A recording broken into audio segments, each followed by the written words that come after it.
I'm muted. Okay, do you hear me now? I'm not muted, right? My apologies for not having a sheet. I like using a sheet as a basis, and just getting back, I haven't been able to do it. But we are starting chapter 3 of the most amazing work, one of my favorite works in Torah of Pirkei Avot, Ethics of Our Fathers. We're really plunk in the middle of Pirkei Avot in chapter 3.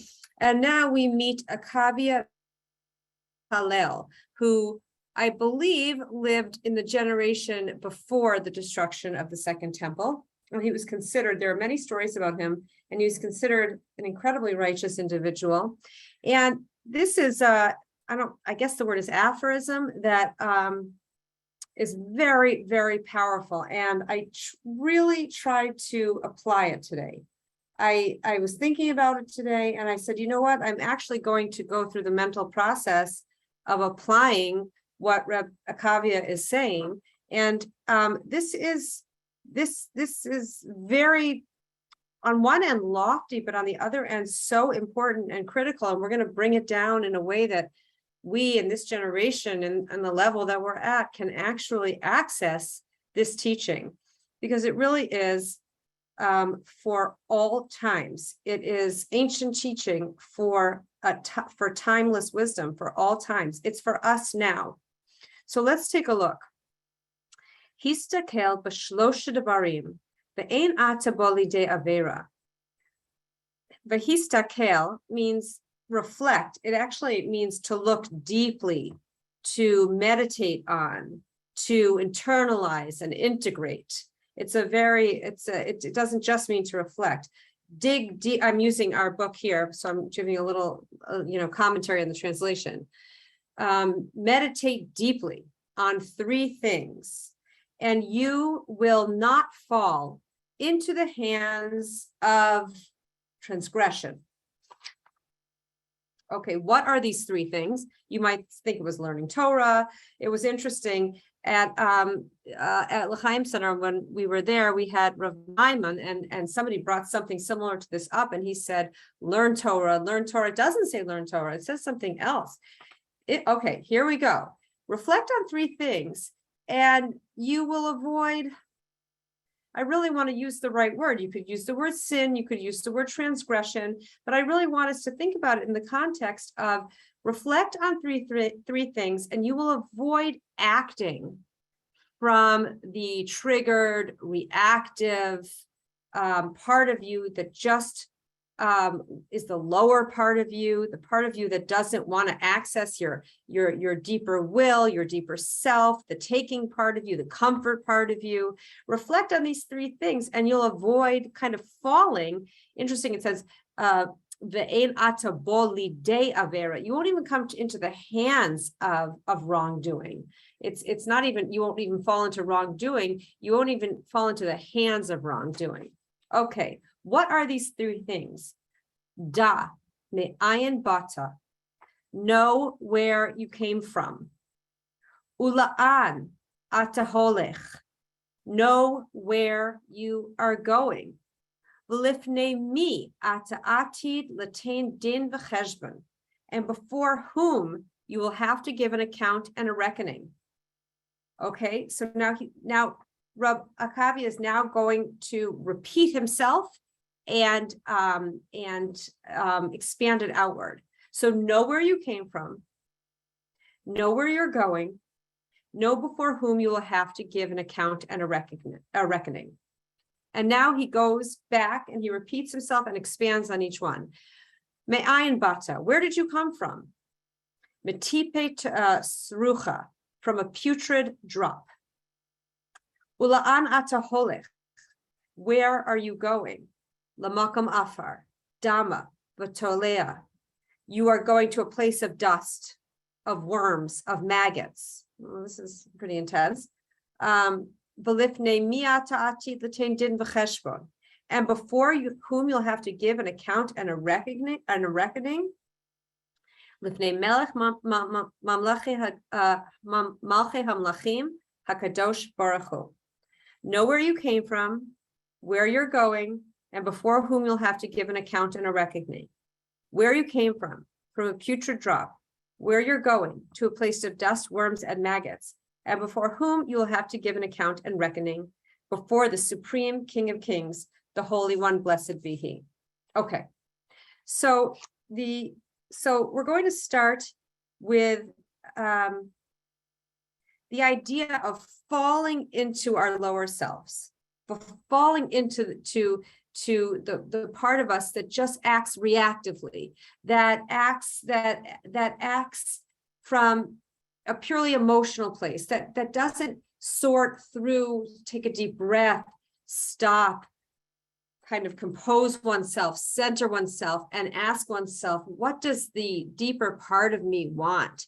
This is not that responsive, deep, accessing the deeper part of you. This is the part of us that wants what it wants when it wants it. And that could be saying something negative about somebody. It could be doing something you're not supposed to do. It could be saying things that are hurtful to other people. It could be anything, but it's the reflexive part of us. It's the immediate reactive part of us, as opposed to the more contemplative, centered, higher part of us. And what he's saying here is that when we're in that part of us, that lower part of us, call it the Yetzer Hara, let's call it the Yetzer Hara, the part of us that really is always, I always say this, but I love it so much. It never left my mind that the truth about the Yetzer Hara is that it will always give you advice that is always wrong. So there's always a part of you that is giving you wrong advice. And we've learned many, many times that you could call this the nefesh bahamis, the animal soul. This is the part of us that's also from God, and is also from God, just like a coach. If we didn't have a pull that's pulling us away from our clarity, from our security, from our ethical center, if we didn't have a pull away from that, then we could never make any choices, and our lives really wouldn't have meaning. So even though the ego, you can call it the Yetzer Hara, you can call it the Nefesh HaBahamis, the animal soul, you could call it the ego, which we all know, you could call it anything. But the important thing to understand is when that is flaring up, it could be, by the way, I just want you to enlarge it so that you can access where it affects you, because everybody has a different voice that's bespoke for them, that's tailor-made for them. So maybe it's to feel bad and pout and feel like a victim or blame other people or whatever it is. It's that voice, it's that reactive voice inside of you. And the nature of it is that when you're in its grip, it truly feels like truth. It absolutely feels like truth. It will make you into the victim. It will make others blameworthy, and it will feel so solid and visceral that you truly confuse it for truth. And that's why I believe the sages say, "Va'ata bo lidei avera," into the hands of transgression, because we don't just fall into a soup of negative action. We are almost like massaged into it. We're almost manipulated and massaged into it by a voice that's so believable and feels so true and feels so, we feel so validated to pout or feel bad or speak lashon hara or put someone down or objectify a certain group of people or do something, whatever that thing is that we want to do at that moment. Even when we want to strive, we want to grow. We also we have a huge part of us that just wants to be comfortable and just watch Netflix and forget about everything, right? And when we're in that moment of choosing, we don't just fall into the pot of bad action. We are manipulated by that voice. And therefore, the sages use the words into the hands of negative action, because it is subtle, it's manipulative, and it is so imperative that we understand that the negative voice inside of us is not us. Such an important point. Let's say someone hurts your feelings and you build a whole story about them, and that story feels so believable, and you think that it's not only true, but there's no, that negative voice is actually you. And the Torah comes along and says, oh no, wait a second. You have an internal GPS called the neshama. The neshama is tahora. The neshama is pure. The neshama always knows the way to go. And you have another added soul power called the Yetzer Hara. And it's imperative and so critical that we always understand the Yetzer Hara is not me. It's my negative voice. And it's always going to give me wrong advice. This is so important because when you're in the grip of it, again, lidei avera, that means into the hands of bad action. When you're in the grip of it, you think it's you, but in fact, it's your negative voice. And the Torah is filled with wisdom, and the sages constantly inviting us to understand more deeply that the negative voice that tells us to hurt or to pout or to go into victimhood or to go into people pleasing or to go into perfectionism or to go into this or to go into sin in the various definitions of sin. It is incredibly important as human beings, as growing human beings, that we're able to say, oh yeah, I really recognize that voice. It's not me. It's the internal pull that my creator, who is rooting for me, who loves me, who wants my success as much as I want my success. I just heard a beautiful Torah class. You want to make a living. God wants you to make a living. You are home. God wants the good things that you want. So it's incredibly important that we're able to say, it says my internet connection's unstable. Just let me know if I'm hard to hear. It's incredibly important that we're able to say, here goes my negative voice. And this is what it's telling me. How do I know? Well, it's always going to feel very, very true at the moment of trigger, at the moment of tension, at the moment of choice. It's going to feel very, very true. But I, as a Jew, am constantly striving, or as a human being, am constantly striving to identify the way that voice speaks to me so I can acknowledge that something separate from my essential self is encouraging me into a negative place. It is not you, it's your negative voice. And it's kind of working for, not kind of, it is working for Hashem. Hashem instills it into the human being so that there is a tremendous push-pull within a human being so that they can choose. They can make, this is the root of free will. So the reason I'm kind of going into this direction is because it doesn't say, Ve'ein ata bo la'avera, that you will not fall into sin. It says very clearly that you will not fall into the kind of manipulative spell of sin or of patterned behaviors you have that aren't serving you. All of the things that feel like truth when their voice is loud that actually are not truth. So the more we can say, I know that I'm created and invested with a holy soul that's like a centered GPS that knows what's right.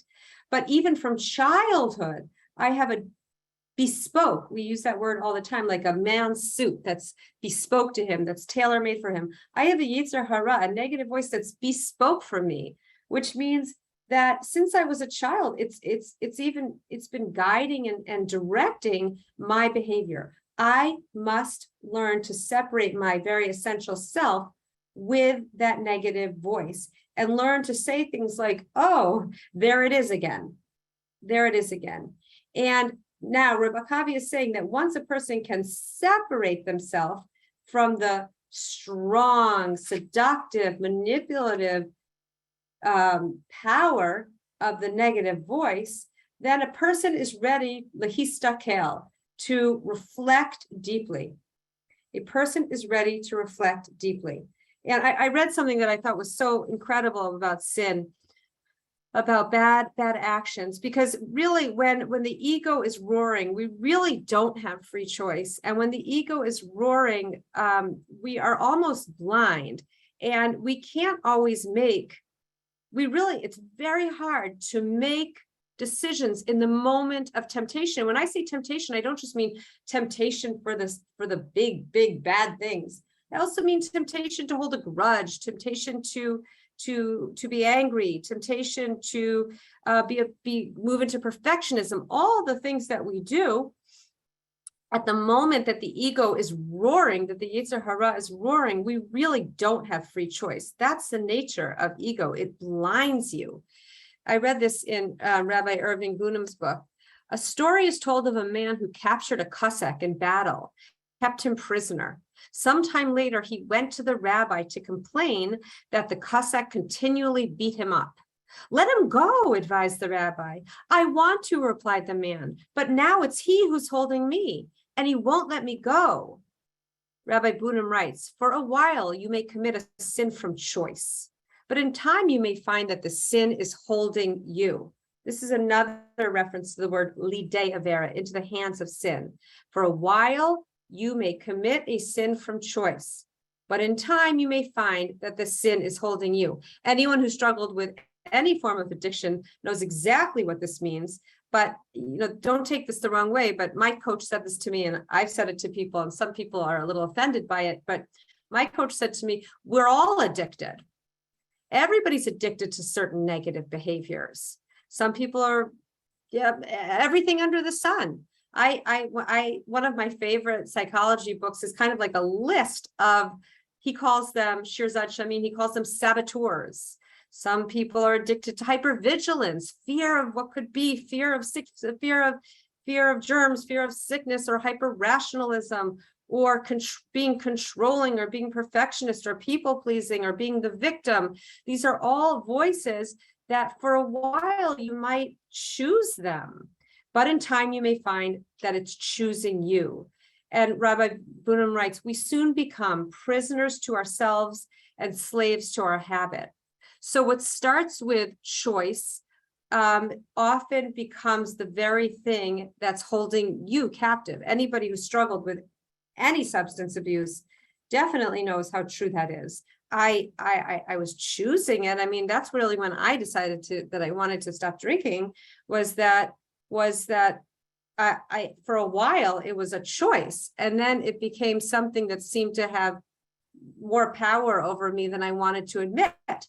And the moment I realized, oh, I'm not really choosing anymore, that means that I have to look at this. I have to lehistakel. I have to examine deeply. So this is another reference to the word lidei avera, into the hands of hurtful, of painful actions.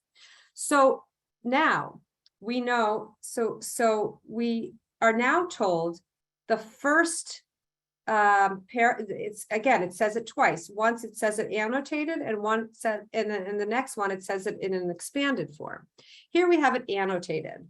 Know where you come from, know where you're going, and know before whom you'll have to give an account and a reckoning. So different commentators tell us, why does it say it twice? He could have just given the expanded form. He could have just put the expanded form in once. Why does he say it twice? And a number of commentators say he says it twice because in essence, he's talking to two entities. He's talking to our soul, and he's talking to our ego and our body. So in the first instance, the sage is talking to our soul. Soul, lofty soul, the part of us that's pure and holy and wise and knows and strives for God. Please know where you came from. Know where you're going, and before whom you'll have to give an account and a reckoning. Know where you came from. You come from a chelek Eloka mima'al. You come from a piece of God himself. This is so incredible. You were invested into the human being through God's breath, right? Through God's neshima. And in fact, we know the word is the same word. Soul is neshama. and breath is neshima, it's the same word, because God was in essence the glass blower who blows of his essence into the human being, and this is the neshama through the ruach, which is the blowing into the body of a human being, which is the ruach. These are the different parts, so to speak, of the holy soul. And here we're saying, soul, know where you came from. You came from God himself. And we have so many clues about this. Today I was walking, I was taking my daily walk, and which I do want to share something on a side note, that I used to walk like whenever I was able to, but now it's a really bad heat wave. So I started walking very early in the morning. But this morning, when I was walking early in the morning, I was listening to a podcast, and the rabbi was saying in the podcast that the day is split up into 4 quarters.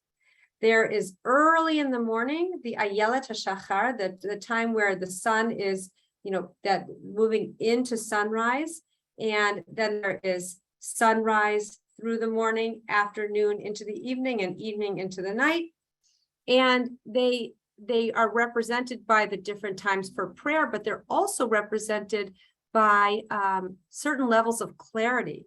That the ayelet hashachar, that waking up the dawn, waking up very early in the morning, we're considered to be at the height of our clarity and the height of our awareness. And the rabbi continued to say, your spiritual growth in this world is dependent on a morning ritual, on a spiritual morning ritual. Now, I confess, after I say Moda Ani, I usually read the news, and then I get depressed at like what's happening in the world. So I committed for Elul, no more news, no more WhatsApp, no more text, no more phone in the morning. The rabbi said that the pushing away of the darkness, because again, I think we talked about this in the last class, and we'll get back to our class, but we talked about how the Jewish day starts in the night. And the night represents darkness, confusion, lack of clarity. But we know that through the night meets ayelet hashachar. It comes sort of like the pushing through of the light. And this rabbi continued to say, it is so important that you understand you can't get light without darkness. You can't get clarity without pain. You can't get forward movement without breaking. You can't be whole without breaking. If we strive for some sort of perfectionism, the terrible lie of perfectionism is that we really can't build or create anything, because we're not building on anything breaking before it. We're just kind of pushing through this perfection. But building and creating light is dependent on the darkness that precedes it. So he couldn't speak enough about the imperative of a morning ritual. And a morning ritual could mean different things to different people. But doing some breath work, doing some prayer, doing some movement. And today I decided to do hitbodedut, which is speaking to God in your own language. And because he said one thing that really blew my mind. He said, this is from Rav Nachman and Rav Natan from hundreds of years ago, from Breslov primarily. But this rabbi said, I don't understand how you could live in today's world that's so broken, and people are suffering so much, and it's so confusing, and there's so much suffering, and not speak to your creator in your own words.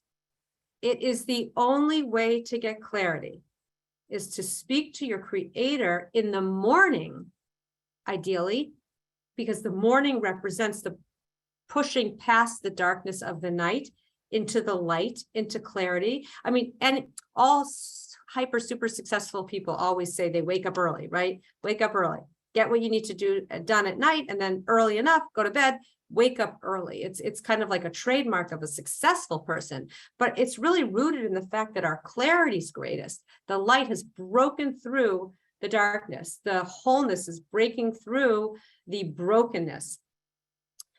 He said, I don't understand. Like, I truly don't understand. How is this a person supposed to get clarity and peace of mind without speaking to God in your own words?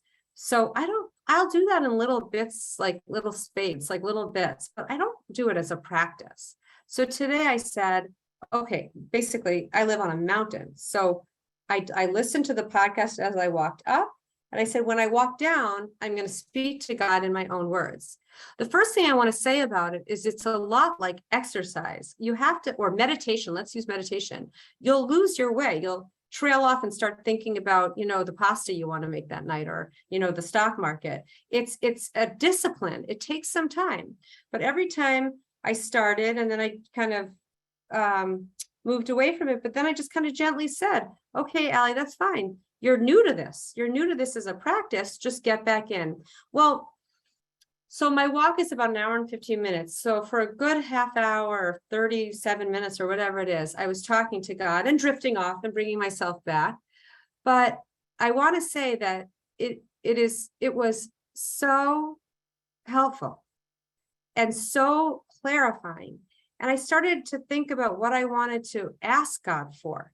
And I started to talk to God in a much less formal way. And I started to really share where I'm afraid and where I'm nervous and who I want to pray for. And I said, God, I know there's not too much for you, but I'm not going to pray for everybody now, because I want to think about, and I know there's not like too many people at one time for you. You created people. You're outside of time and space and too many. There's no too many or too much or too little, but I'm just going to focus on 4 things that are really important to me. Anyway, I really understood what the rabbi meant, like a lot. When I was finished, I thought to myself, why don't I do this more often? Why don't I do this more often? So 2 things that Breslov is, which was Rabbi Maimon, whom many of you met at L'Chaim Center. He's a big rabbi in Breslov. 2 things that he says very, very emphatically are a morning ritual that centers you so that you begin your day with higher consciousness. It's also a very good way. I want to use the exact language. Lo lavo lide avera. It's also a very, very good way to not fall into the hands of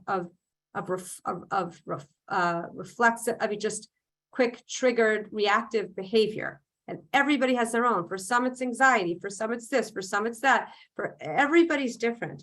But if you center yourself with a strong centering morning ritual, and then involve some sort of heat bodedut.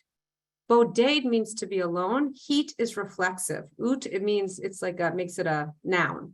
So it's kind of like putting oneself alone. Heat bodedut. Making oneself alone, preferably in the morning because of what we spoke about, and just learning to take your fears, your obsession with a certain outcome, your inability to let go, your anything that you have to your creator in your own words. And I don't know, I keep thinking back to the rabbis, like it wasn't condescending. He was like befuddled. He said, I just can't imagine getting through this life without heat bodedut.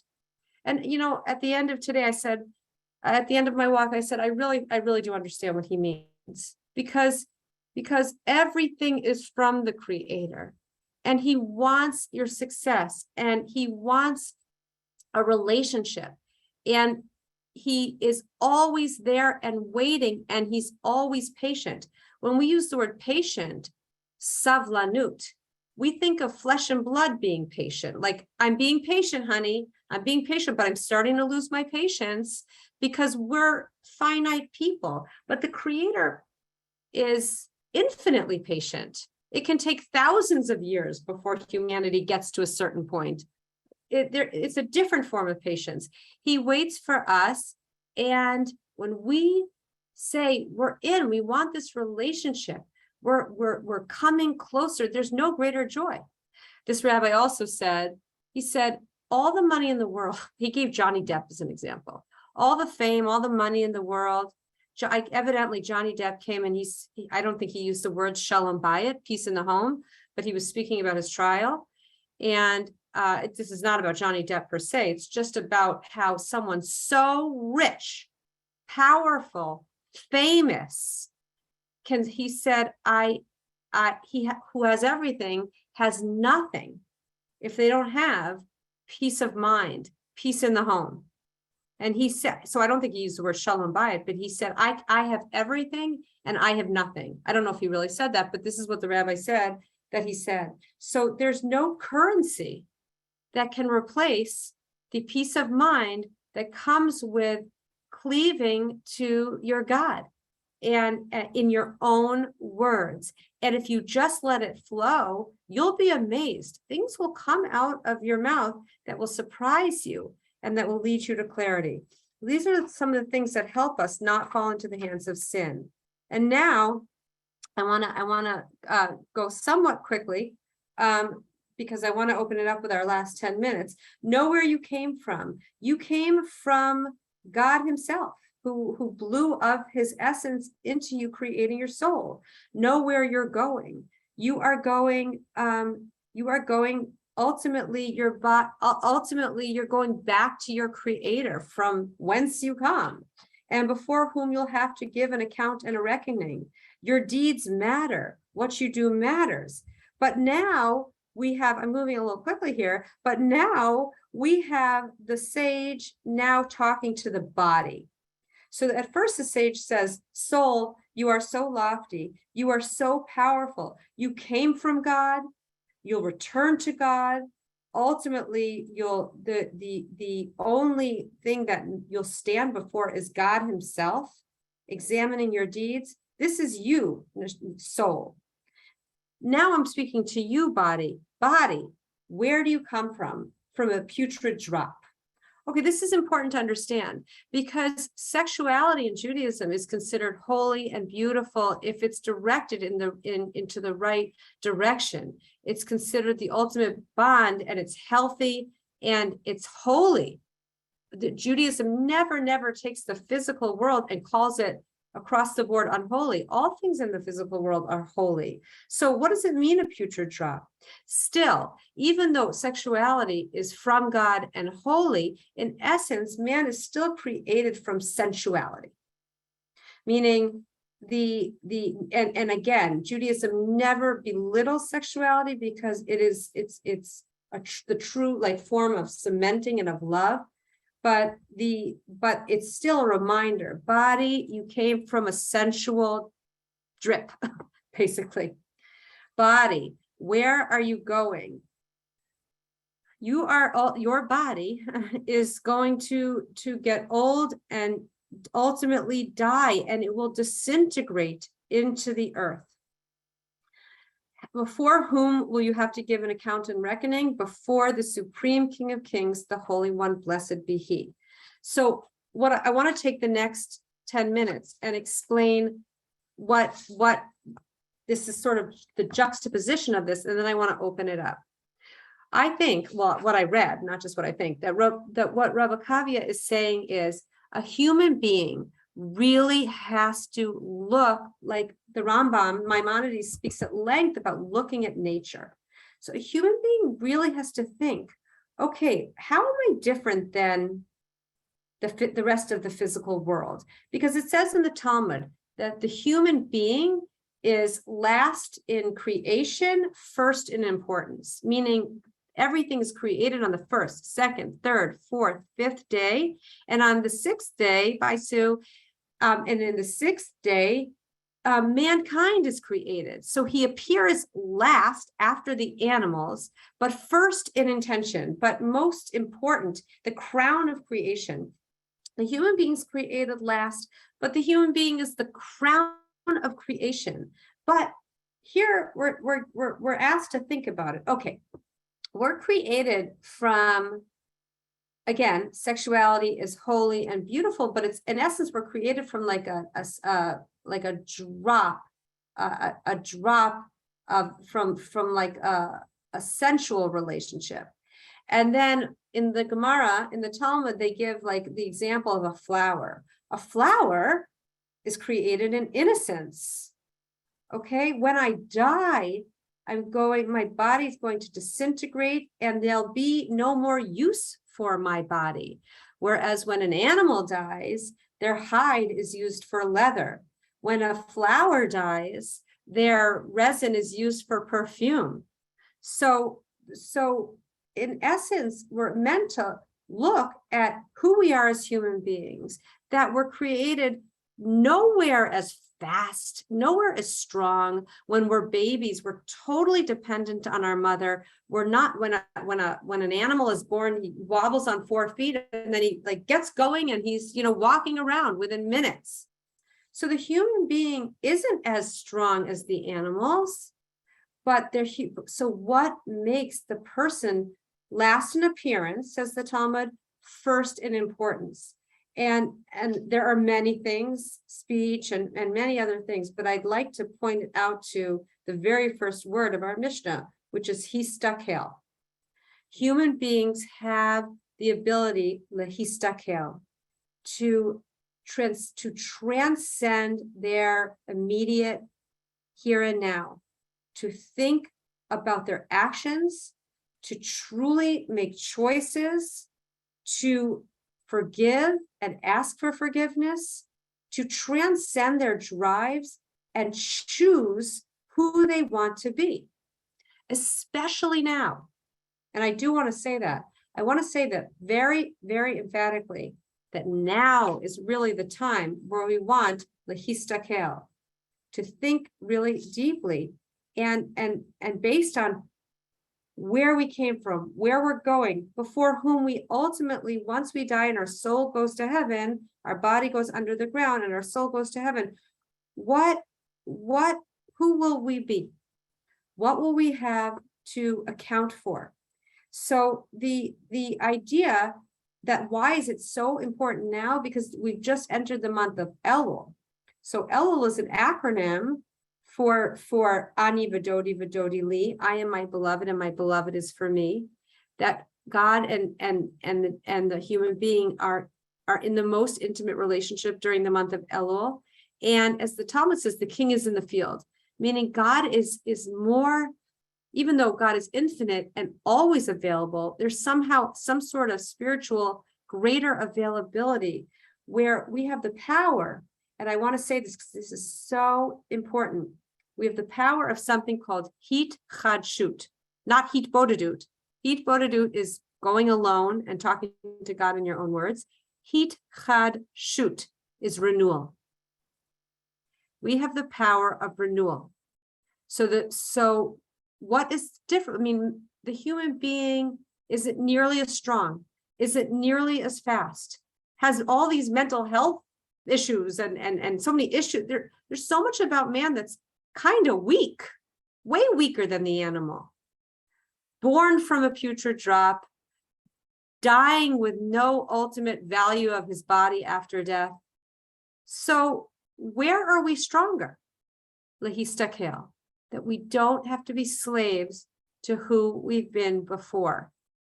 And I think one of the most powerful ways to understand this is that when we say that the word breath and the word soul, God's breath,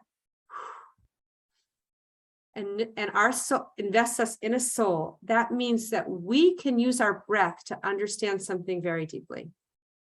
That at every moment, God is actually renewing us with life, even though we take tens of thousands of breaths a day. And, probably this is a very sensitive group, so I'm sure all of you think about it on some level, but most of humanity doesn't think about it at all. It's a message to us that at every moment we're being renewed, which is a message to us that at every moment we can renew ourselves, meaning from breath to breath, we don't have to be the same person. From breath to breath, We can challenge our previous script.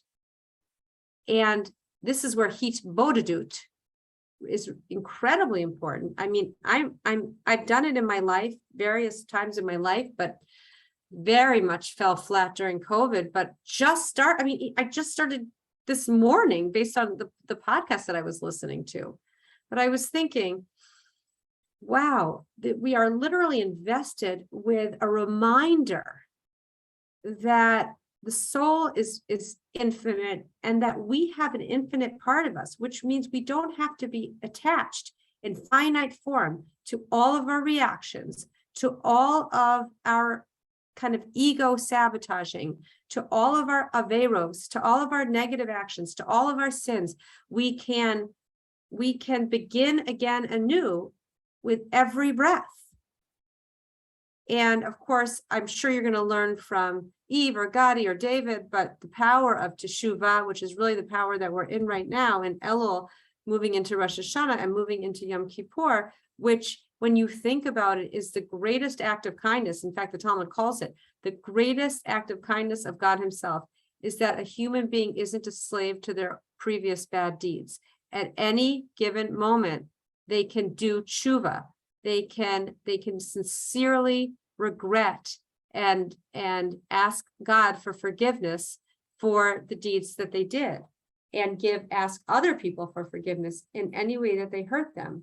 And it's as if it never happened. In fact, it's converted into a mitzvah, because the very act that separated you from other people, that separated you from your God, you're using that sadness, that remorse for that act as fuel to come closer to your God.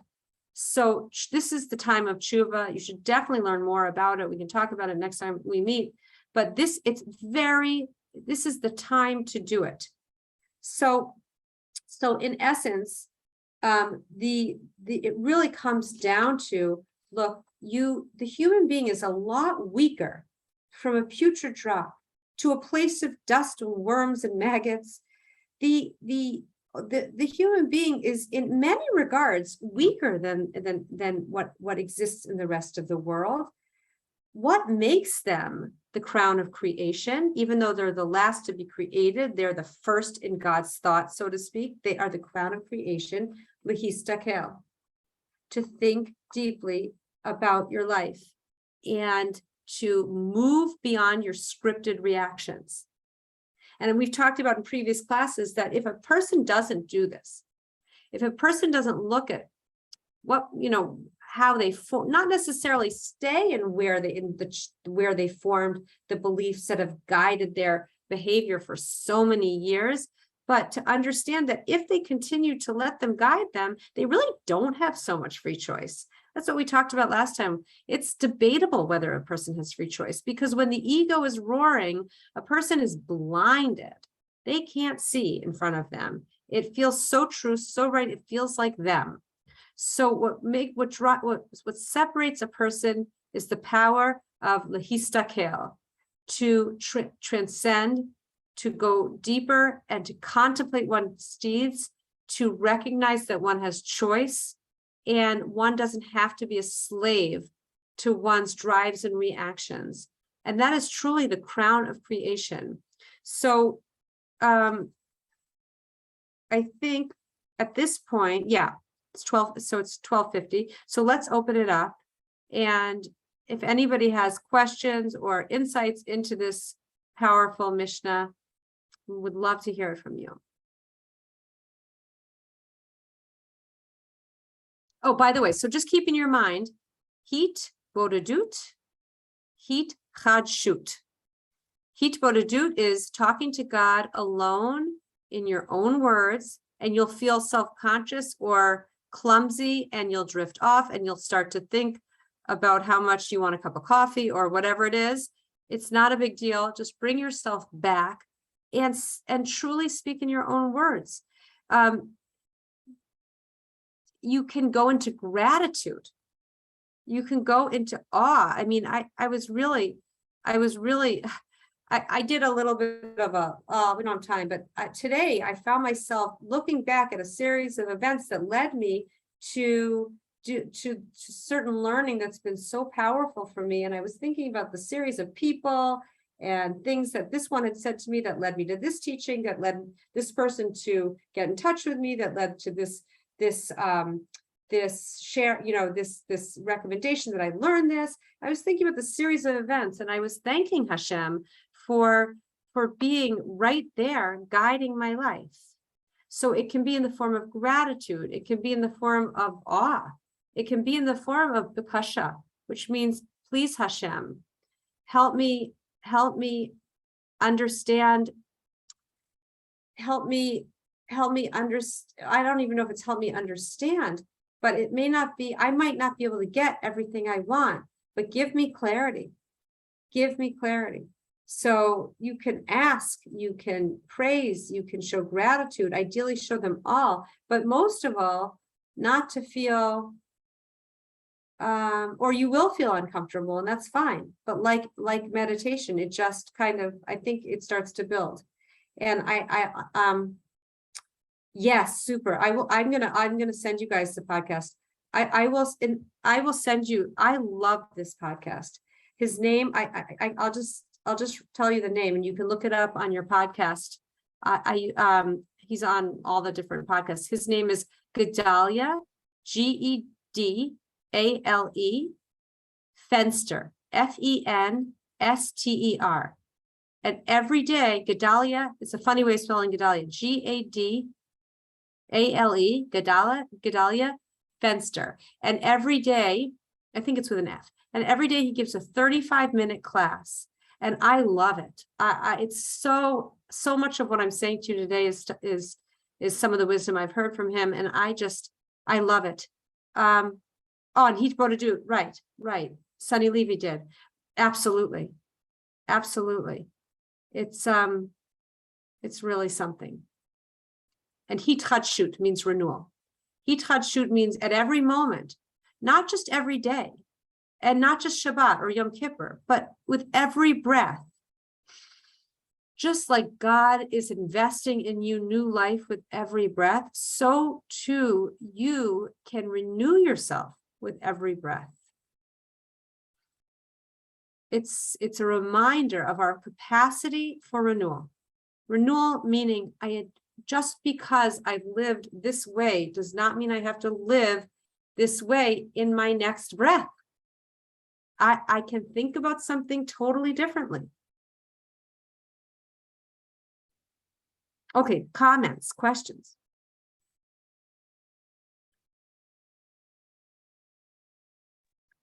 Allie, I know. Hi, Stace. Hello. Good to see you.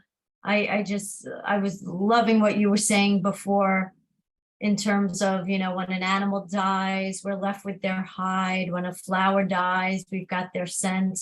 What are we all left with? And I think I have the most amazing mother-in-law, and I know you know her well, Allie. And she always said to me, and I wish I could use her words, but how important the crown of a good name is. And meaning all the material stuff, all this is just stuff in life.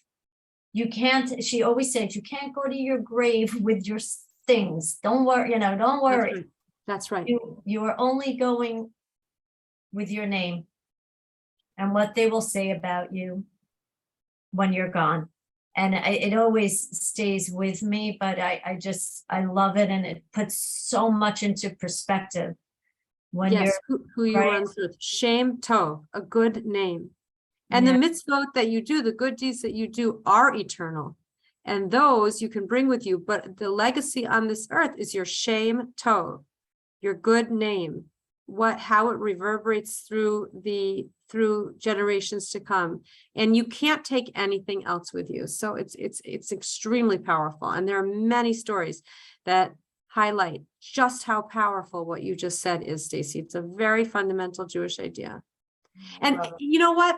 It really it jibes perfectly well with velo boli de avera. If you think about like what Stacy just said, nobody loves a nice piece of furniture like I do. Like we're supposed to enjoy this world. We're supposed to, I just bought a beautiful painting from my favorite painter. You can see her online. Her name is Ora Nissim, Nissim. Ora is her first name. I love it. But the more you contemplate that your things are finite, and ultimately all things finite die. But what stays eternal, the good that you did, it helps balance you so you don't fall into the hands of wrong values, which are very tempting, and they will massage you. With your ego will convince you that wrong is right, that right is wrong.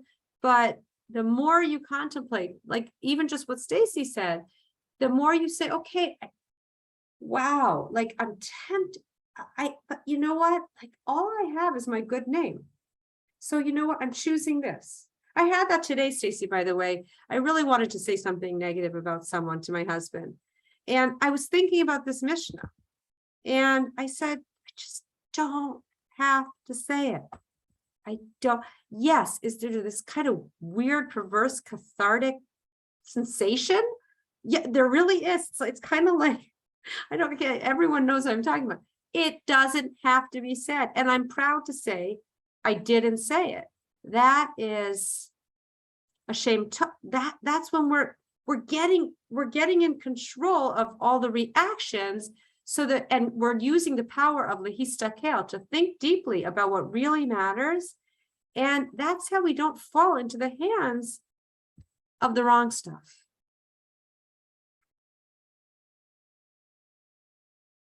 By the way, Linda, you asked about Breslov.org. Probably, but maybe not. Go to your podcast, I'm sure everybody uses podcast, right? And just type in Gedalia Fenster with an F. I love it. It's short. If you're taking a walk, you can just put it on. It's excellent. And a lot of what I said today, and well, really today is really from the learning that I've had from him.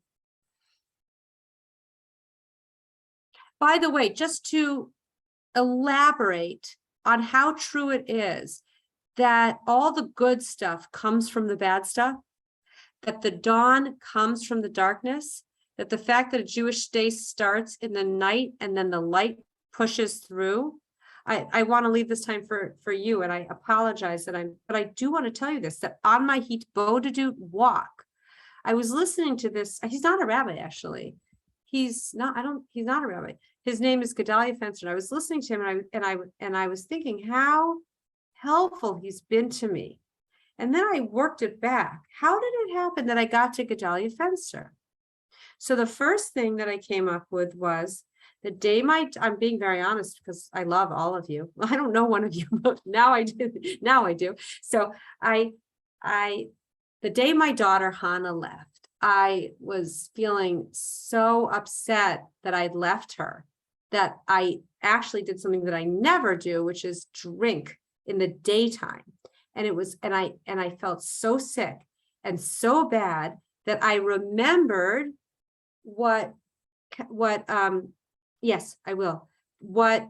Katie Asner had told me about this thing called gray area drinking. And that reminded me of the term. And I wanted that change. I prayed to God, help me want to stop this. What did I do? I went to what Katie told me. I learned the book. It's called This Naked Mind. From This Naked Mind, I wrote, I stopped. I wrote an article. From that article, somebody got in touch with me. And from that person getting in touch with me, this person told me about Gedalia Fenster. So I was thinking today, as I was walking and listening to this person who I just love the Torah so much. I was thinking, wow, where did it come from? So two things. One of it comes from the fact that God is really guiding our steps. But it also came from brokenness. And by Gail, yeah, I'm gonna stop. But that's also very important to understand, is that all the good stuff, all the creativity, all the possibility for coming closer comes from being farther away, comes from being broken. So we never have to be afraid of despair, because now where despair gets dangerous is when it leads into depression and stuff that really we kind of lose God. But if it leads to a kind of a brokenheartedness, we can take that brokenheartedness to God and say, God, help me like see where I'm meant to grow from this. And you can't repair what hasn't been broken. So the two things that I realized today doing Heat Go to Do is, oh my gosh, God's been guiding my steps all these times to get to this point.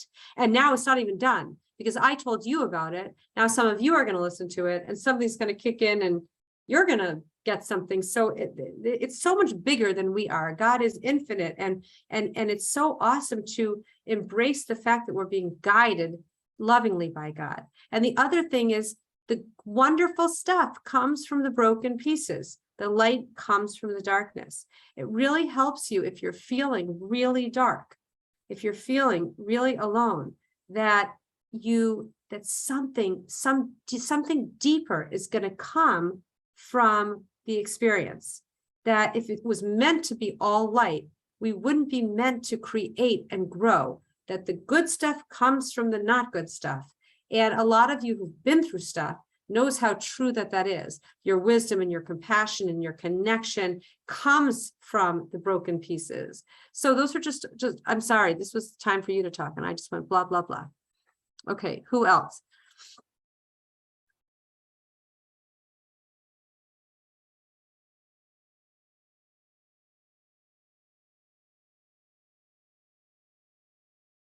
Donna? Oh, unmute yourself. Yeah.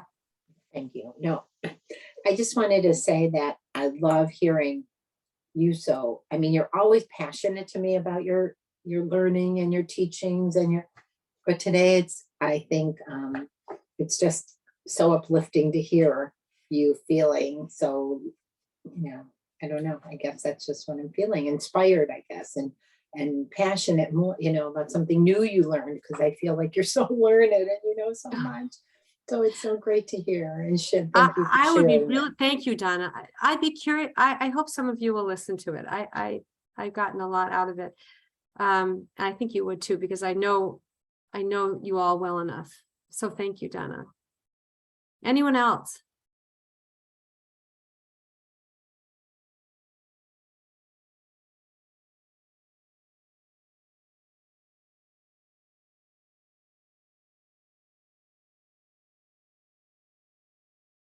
I by the way, with the podcast, I kind of read the Hebrew way, right to left, meaning I started with his newest ones and I worked down. I always figure someone's sort of developing their skills.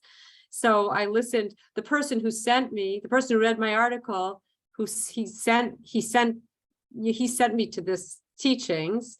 So he sent me one of the most recent ones. So I've listened to the first 6 or something. So I don't know, you don't have to do this, but I always figure they're honing their style and not only their style, but their message. So I worked from the top down, but there's a lot of them. And there's a lot of teachers. This one just resonated with me. Yeah, Linda. So I was sorry that I was happy I'm out of town for what I'm doing, and I'm sorry that I missed you and missed all of you when you were gathered in Deerfield. And so I was listening very carefully to what you spoke about a couple of weeks ago before you were traveling, and your last about brokenness, about listening to it's so similar to what we spoke about today. Listen to the feelings. What does it mean? What is it? And I was paying attention. I would be having these screaming dreams. I was screaming in my dreams. I was so mad and upset and felt how I was feeling justified and how could you do this? And it made absolutely no sense. And then I thought about and then I woke up and I reflected on the dream and I was thinking about it, how it doesn't make sense and what it was saying with the blaming, and it came down, it was a fear of alternative ways of living, and what kind it was a COVID dream, alternative ways of living, and how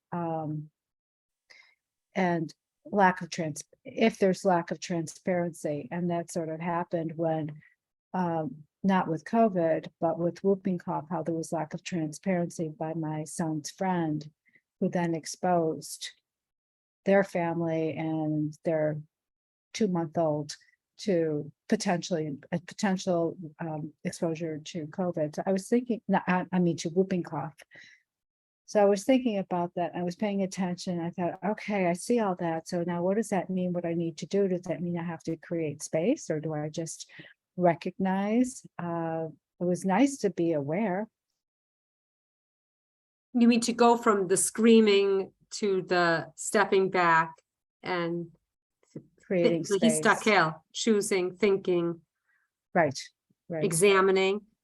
That's really what we're talking about. It's going from the screaming to because even if justified, the ego convinces you that you are that voice, and it's true. So what I'm hearing from you, Linda, is that stepping back.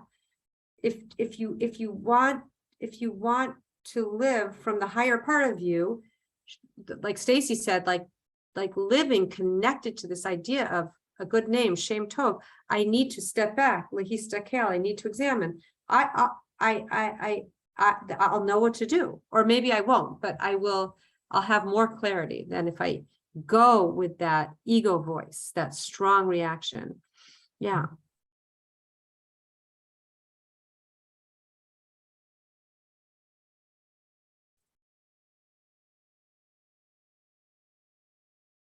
All right, everybody. Parting really is sweet sorrow because I love you guys. But it's wonderful to learn together. Are I'll you see teaching next you- week, Ellie? Yeah, Next what's week next is week? Labor Is there a Day. reason not? It's Is there Labor a- Day here, so. Oh, I it's didn't Labor know. Day. It's up to the group. I might miss you. I'm sorry. I miss Well, you. if you, I don't know, Julie, what do you think? Well, I No, no, personally will not be don't do- here. I didn't even put it together, but I'm throwing a 80th birthday party for my father-in-law. That is. Yes, so right after the amazing. Saturday bat mitzvah for my daughter. So Okay, I'm a little bit so maybe we'll play it by ear. We'll play it by ear and see if we'll have class next week.